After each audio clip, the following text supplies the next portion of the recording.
just to continue, sorry about that. I had a client come up and going back to, a child who can very concretely misperceive that a parent who works all the time isn't there because the child isn't either lovable or worthy of the parent's time and attention.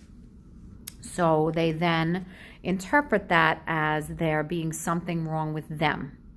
Another example could be, and I see this often when I have adults come into my office who have this chronic sense and core belief that they are never good enough.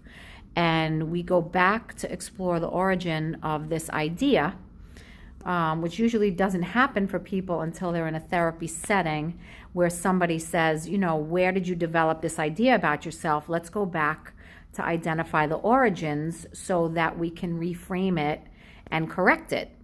So I often have adults who don't feel like they're good enough, and they'll describe, growing up in a household where maybe their mom came home stressed and burnt out from work, constantly complaining, being negative, and the child internalizes and personalizes this and is constantly saying, what did I do wrong to cause mommy to be unhappy?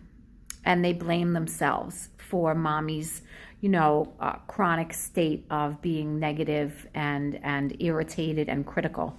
Not knowing that mommy is the one who's not doing a very good job of regulating her emotions, and she's not really anticipating how this can be perceived by the child.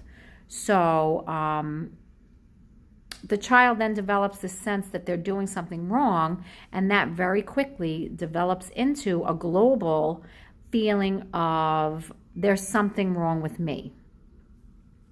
So, again, these are not overtly neglectful or abusive situations, but it's just really, I'm trying to convey the impact that we have on our children with everything that we do, and we have to develop a higher level of consciousness to anticipate how the way we say things and do things is going to impact them, not only during their childhood years, but for their entire lifelong development.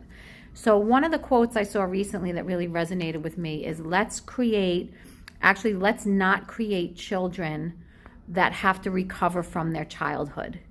So what I'm trying to get across is the need for extremely conscious parenting, anticipating, a child's emotional needs and how everything we do and say affects them, and that they personalize, and we have to be very conscientious about this.